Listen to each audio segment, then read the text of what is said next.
성경 봉독하겠습니다. 고린도전서 3장 9절에서 15절 말씀입니다. 우리는 하나님의 동역자들이요 너희는 하나님의 밭이요 하나님의 집이니라. 내게 주신 하나님의 은혜를 따라 내가 지혜로운 건축자와 같이 터를 닦아두매 다른 이가 그 위에 세우나 그러나 각각 어떻게 그 위에 세울까를 조심할지니라. 이 닦아둔 것 외에 능히 다른 터를 닦아둘 자가 없으니 이 터는 곧 예수 그리스도라. 만일 누구든지 금이나 은이나 보석이나 나무나 풀이나 짚으로 이 터 위에 세우면 각 사람의 공적이 나타날 터인데 그날이 공적을 밝히리니 이는 불로 나타내고 그 불이 각 사람의 공적이 어떠한 것을 시험할 것입니다. 만일 누구든지 그 위에 세운 공적이 그대로 있으면 상을 받고 누구든지 그 공적이 불타면 해를 받으리니 그러나 자신은 구원을 받되 불 가운데서 받은 것 같으리라. 아멘.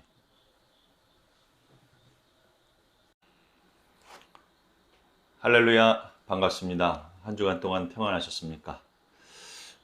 이번 주에는 이제 예배당이 거의 마무리가 되어서 비대면 예배와 대면 예배를 동시에 진행할 수 있게 됐습니다. 기도해 주시고 또 후원하신 여러분들, 성도님들께 감사의 말씀을 전합니다. 예수님께서는 인생을 집을 짓는 것에 비유하셨습니다. 반석 위에 집을 짓는 사람은 슬기로운 사람이고 모래 위에 집을 짓는 사람은 어리석은 사람이라고 하셨습니다. 비가 오고 바람이 불며 홍수가 날 때 집을 짓는 과정의 수고가 그대로 남아있게 하려면은 어렵고 힘들어도 반석 위에 지어야 된다는 것이죠. 그처럼 예수님의 말씀을 귀 기울여 듣고 힘이 들어도 순종하는 사람은 인생의 비바람을 잘 견뎌내고 어떤 시련 가운데서도 무너지지 않는다 하는 것입니다. 사도 바울도 고린도 교회에 보낸 첫 번째 편지에서 인생을 집을 짓는 것으로 묘사했죠. 9절에 이렇게 되어 있습니다. 여러분은 하나님의 밭이고 하나님의 건물입니다. 10절에는 곧바로 나는 지혜로운 건축가와 같이 기초를 놓았습니다. 그런데 다른 사람이 그 위에다가 집을 짓습니다. 교회를 세우는 것도, 가정을 세우는 것도, 개인의 믿음을 세우는 것도 집을 짓는 것이죠. 우리도 바울과 같이 지혜로운 건축가가 되어서 각각 아름다운 집을 지었으면 합니다. 지혜로운 건축가는요, 기초를 잘 닦습니다. 건물에서 가장 중요한 것이 무엇인가 하면 터를 닦는 것이겠죠. 즉 튼튼한 기초 위에 건물을 세우는 것입니다. 큰 고층 건물이 무너지지 않고 서 있을 수 있는 것은 기초가 탄탄하기 때문이죠. 견고한 바위에 건물을 세우면 바람이 불어도 홍수가 나도 끄떡없는 것이죠. 지진이 발생해도 심지어는 문제가 없게 되는 것입니다. 기초가 그렇게 중요한데, 그죠? 교회의 기초는 뭘까요? 네, 예수 그리스도입니다. 예수 그리스도를 나의 주님, 나의 구주로 믿는 그 믿음, 그리고 그 고백, 이것이 교회의 기초입니다. 예수님께서 베드로에게 참 기뻐하셨고 칭찬하셨던 것이 있죠. 베드로가 뭐라고 고백했죠? 주는 그리스도시요 살아계신 하나님의 아들입니다. 그렇게 고백을 할 때 주님은 정말 기뻐하셨습니다. 뭐라고 하셨습니까? 내가 이 반석 위에 교회를 세우리니 음부의 권세가 이기지 못하리라. 그렇게 말씀하셨죠. 예수 그리스도는 교회의 기초입니다. 여러분, 예수님이 정령 여러분의 구원의 주님이 되십니까? 그리고 예수님은 나의 구원의 주님, 그리스도라고 고백할 수 있겠습니까? 그렇다면 여러분의 기초는 충분합니다. 바울은 11절에서 아무도 예수 그리스도 밖에 다른 기초를 놓을 수 없다고까지 말을 했습니다. 네. 정말 저도 공감하는 말입니다. 인생에서 예수 그리스도를 만나지 않았다면 제 인생에서 무엇이 남았을까 그런 생각을 가끔 해봅니다. 이태리 로마에 있는 피사의 사탑 들어보셨을 겁니다. 무너질 듯 하면서도 안 무너지죠. 하지만 사실은 조금씩 기울고 있다고 하죠. 1년에 뭐 한 1인치 정도 기운다고 하는데 왜 그렇게 되었는가 하면요. 처음 공사를 맡은 자가 기초를 잘못 놨는데 다음 사람이 그 사실을 알면서도 그냥 내 것만 하면 되지 하면서 공사를 계속했고 또 그 다음 사람도 그런 식으로 했다는 거예요. 근데 이게 참 공교롭게도 무너질 것 같은데 얼른 안 무너지니까 아이러니하게도 관광 명소가 됐다고 하네요. 피사의 사탑, 그것은 사람이 기초를 잘못 놓은 것의 결과를 생생하게 잘 보여주는 건물입니다. 그리고 잘못된 기초를 곧 바로잡지 않음으로 오는 결과를 두고두고 보여주는 그런 상징물이 되는 것이죠. 우리 인생을 어떤 기초 위에 세울 것인가 하는 문제는 참 중요합니다. 움직이고 흔들리죠. 이 세상 그렇습니다.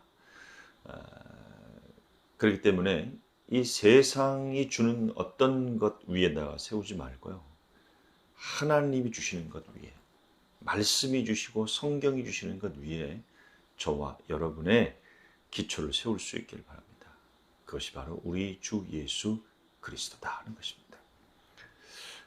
지혜로운 건축가는요, 좋은 재료를 사용합니다. 교회는 건물과 같습니다. 짓는 이에 따라 아름다운 작품이 나올 수도 있고 흉물스러운 모습이 될 수도 있습니다.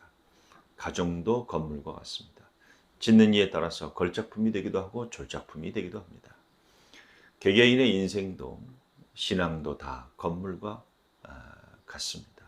하나님의 형상을 드러내는 위대한 작품으로 완성이 될 수도 있고 짓다가 미완성의 흉물로 그렇게 끝날 수도 있는 것이죠.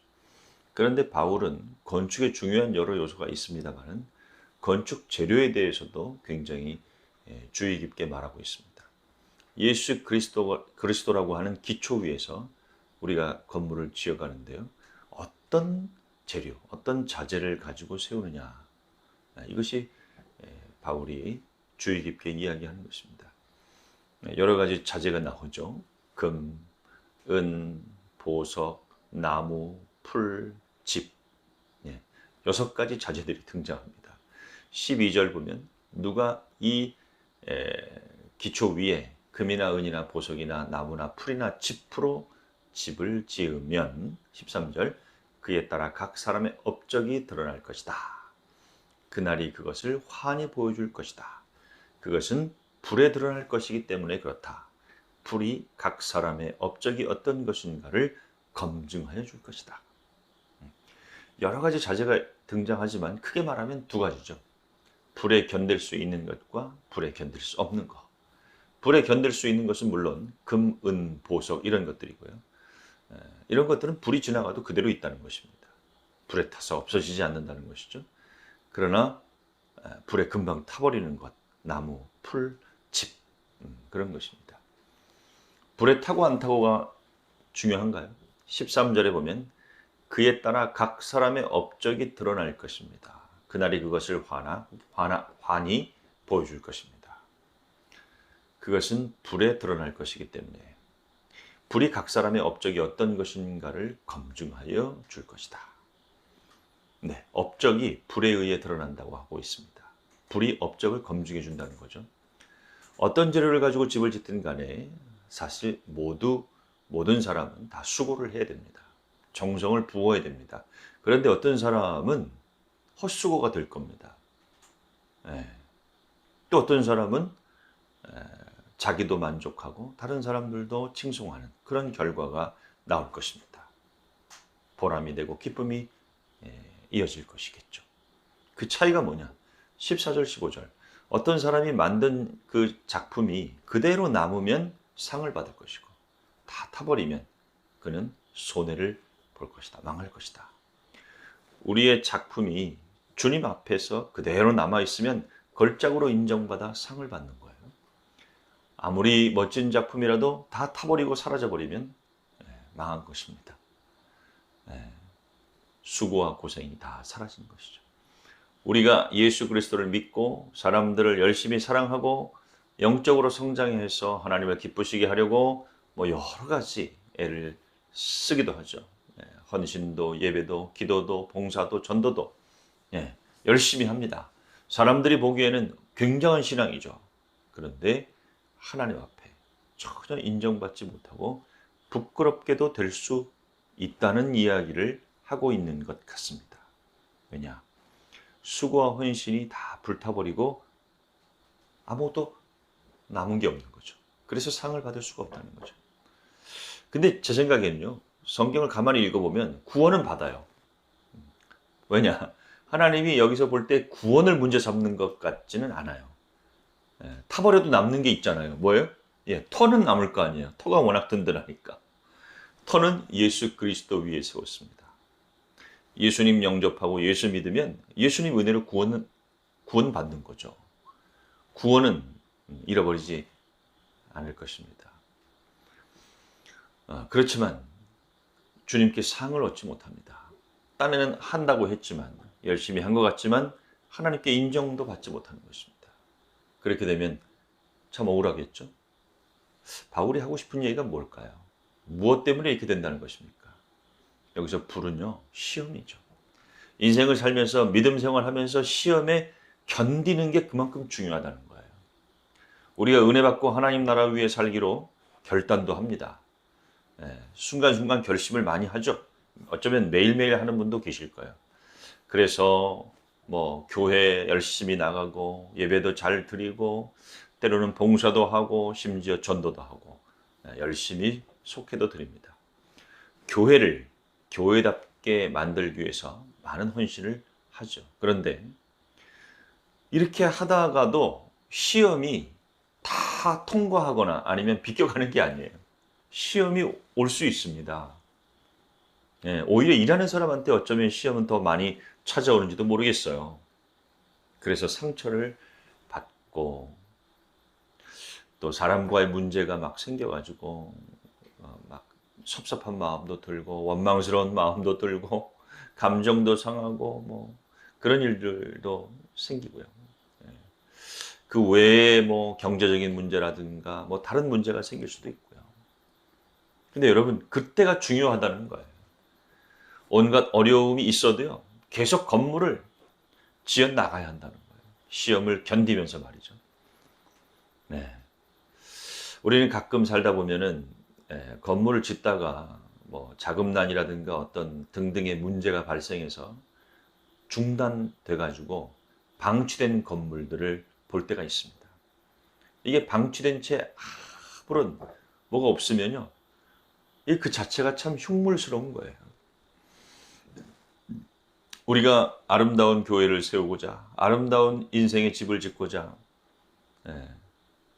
열심히 하다가 시험이 들어가지고 딱 중단해버려. 그리고 그게 그대로 그냥 남아있어 버려. 그러면 참 못생긴 거예요. 어떻게 하고 싶으세요, 여러분? 계속 지어야 되는 거죠.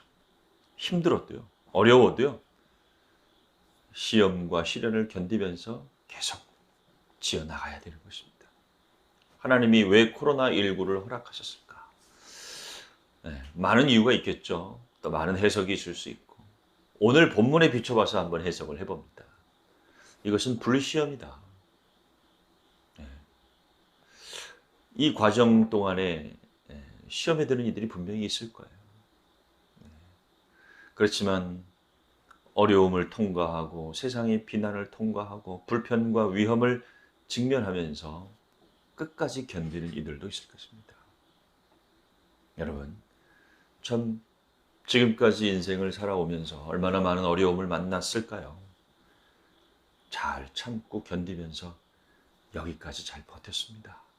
여러분, 잘하고 있는 겁니다. 사실 하나님도 여러분을 늘 위로하고 계시지 않습니까? 그렇지만 아직 우리 인생이 끝나지 않았잖아요. 더 견뎌야 됩니다. 더 어려운 것이 올지도 몰라요. 그래도 있잖아요. 여러분, 견뎌야 됩니다. 왜냐하면 견딜 수 있어요. 주님이 도와주셔서 여기까지 온 거거든요. 앞으로도 도와주실 거예요. 여러분의 믿음이 성장하면 성장하는 만큼 주님의 힘을 더 느낄 거예요. 그래서 여러분은 승리할 것입니다. 그런데 말이죠. 오늘 이 본문을 보면서 꼭 생각하세요. 여기서 주저앉으면, 여기서 멈춰버리면, 그러면 지금까지 여러분이 많이 했던 것들도 무효가 되지 않을까요? 불시험이 지나가고 난 후 남아있는 것, 무엇이 남아있느냐? 그것이 주님께 인정받고요. 그것이 하나님께 상을 받는다잖아요. 저는 우리 교회 성도 여러분들이 각자 하나님께 인정을 받고 상을 많이 받기를 소망합니다. 지금까지 참 잘했어요. 잘하셨습니다. 그런데 방심하다가 시험 들어가지고 다 날아가는 그런 일이 결코 없기를 진심으로 바라요. 우리 교회가 정말 하나님의 은혜 가운데서 여러분의 모든 각자의 인생 하나하나가요. 예수 그리스도 위에 세워지고 어떠한 경우에도 불에 타지 않을 재료, 정말 금과 은과 보석과 같은 그런 굴하지 않는 믿음과 신앙으로 멋진 집, 멋진 건물을 세워서 완성할 수 있기를 간절히 바랍니다. 여러분 모두가 좋으신 우리 하나님께 진정 상급받기를, 인정받고 상급받고 면류관 받을 수 있기를 주님의 이름으로 간절히 축원합니다. 기도하겠습니다. 하나님 아버지 감사합니다. 우리 주 예수 그리스도의 터 위에 우리가 인생의 집을 지어가게 하신 것을 감사합니다. 그러나 집 짓기가 그렇게 만만하지는 않네요. 이런저런 시련과 시험이 우리를 문득문득 찾아옵니다. 지금 우리가 겪고 있는 코로나19도 전 세계가 겪는 시험 중에 하나이겠죠. 바라옵고 원하옵건대 주여 기쁘게 즐겁게 힘있게 주님을 의지하고 주님을 부르면서 능히 이 시험도 지금까지 그랬듯 잘 헤쳐나가게 하여 주시고 승리하는 주님의 자녀들로 삼아 주시기를 간절히 원합니다. 주님의 위로와 주님의 도우심이 없었다면 여기까지 우리가 올 수 없었습니다. 바라옵건대 우리의 남은 인생의 모습들이 어떻게 펼쳐질지 우리는 알 수 없으나 주님의 강하신 두 팔로 우리를 온전히 붙들어 주시고 온전히 주님을 의지하는 그 믿음 가운데서 모든 일에 견디며 승리하는 주의 자녀들로 삼아 주옵소서. 하나님 앞에 인정받고 상급받고 영광의 면류관을 받아 쓰는 주의 성도들로 삼아 주옵소서. 예수님의 이름으로 간절히 기도합니다.